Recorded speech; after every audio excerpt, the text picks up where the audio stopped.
మరుసటి రోజు జూహిత స్కూల్కి రాగానే ఆమె స్నేహితులు ఎంతో సంతోషంగా ఆమెను పలకరించారు. వాళ్లంతా కలిసి క్లాస్రూంలోకి వెళ్లారు. కాని క్లాస్ టీచర్ జూహితను చూసి షాక్ అయింది. నువ్వు ఎన్ని రోజులు స్కూల్కి రాలేదు, చాలా క్లాసులు మిస్ అయ్యావా అని అంది. నెక్స్ట్ వీక్ నుండి ఎగ్జామ్స్ ఉన్నాయి, నువ్వు ఎలా రాయగలవు అని అడిగింది. జూహిత నిశ్శబ్దంగా చూసి, లేదు టీచర్, మీరు ఏది అడిగినా నేను చెప్పగలను అని అంది. టీచర్ ఓకే అంటూ, లంచ్ బ్రేక్ తర్వాత మాట్లాడతాను అని చెప్పి వెళ్ళిపోయింది.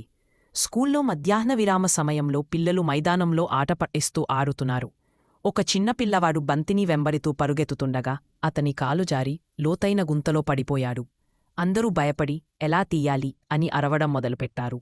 ఉపాధ్యాయుడు కూడా పరుగెత్తుకుంటూ వచ్చాడు, కాని అతను కూడా భయపడ్డాడు. అప్పుడు జూహిత తన దగ్గర ఉన్న మ్యాజికల్ స్టిక్తో ఒక్క చిన్న తాడును విసిరి పిల్లవాడిని సురక్షితంగా బయటికి లాగింది. అందరూ ఆనందంగా చప్పట్లు కొట్టారు. ఎవరూ రక్షించారు అని అడిగారు. జూహిత దూరంగా నిలబడి చిరునవ్వుతో చూసింది. హాయ్ అండే అందరికీ. నా వీడియోలు మీకు నచ్చినట్లయితే దయచేసి లైక్, షేర్ మరి సబ్స్క్రైబ్ చేయండి.